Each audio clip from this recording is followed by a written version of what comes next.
What's up, sports fans? It's your man D back. Speak Your Mind Sports Talk. Check it out, man. So, talking Wilder, you guys, for the love of sports, let's talk about it. All right, so look, man. First, with this whole you guys, the Bash situation, man. Um, it's like this. Shout out to my man Ring IQ.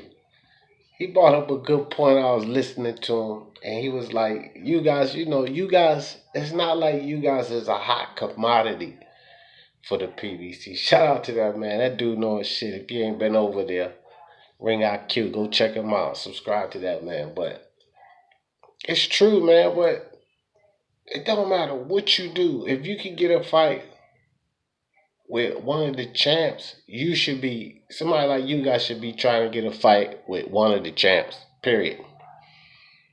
Easy chance for him to get a fight against Crawford. You guys already had a tough fight with Porter.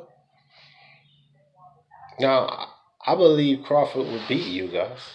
Don't get me wrong. I mean, if I had to take my pick, I would pick Crawford in a fight over Ugas, but that's just as good as test as any. Because you guys had a nice rugged fight with Porter. He's bigger, longer. He knows how to use his length. I still think Crawford's better and we get him, but it's a good test. And we need to see Crawford have a good test. And you guys should be fighting for a belt. So win, lose, or draw, at least you fought for a belt. You know? He's not the biggest power puncher. I think he's like 30, maybe high 20, low 30% knockout ratio, something like that. But be a better fight than Sputin or whatever this guy's name is. And don't get me wrong, like I looked him up. He's not bad, but try to get a belt. What else you? The Crawford wide open. I know Crawford would take that fight. Crawford ain't the one ducking the smoke. So Deontay Wilder and these numbers on this fight.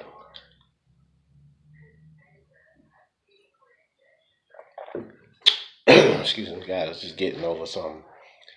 So I want to say this: Deontay Wilder and all of these numbers.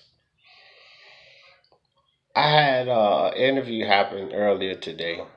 Rick Glaser, ILTBA interviewed Rick Glaser, asked him some questions about this fight, the numbers on the fight. And the figure 138,000. That figure is not impossible. But like I said, like you guys don't have to say, oh well, that doesn't prove anything. We haven't heard anything else. Carpenter, Dan Raphael, Fox, TMZ even. We haven't heard anything else. Well, we heard something from Glacier. So even if say he's 100,000, I would say that's you know. So 238. Is that even good? Because I doubt this man is that far off. I don't know. Maybe I'm dead wrong, but just because it sounds reasonable to me, boxing first, boxing second. So that's how it is. So, hey, I'll tell you like this, man. Shout out to those people to get as many numbers as they can. But we don't have a report. We only have one, legitimate source of anything of any kind that reported something. Outside of that, we have nothing else to go on. And it sounds reasonable to me. Might be numbers that a lot of people don't want to hear, but it sounds reasonable to me. So if you guys haven't checked it out, 138, and he stand by it. Go listen to the interview earlier. Hit that subscribe and that bell icon next to it so you know when I drop these videos. Hit that like on your way in or out. And for the love of sports, let's talk about it. Peace.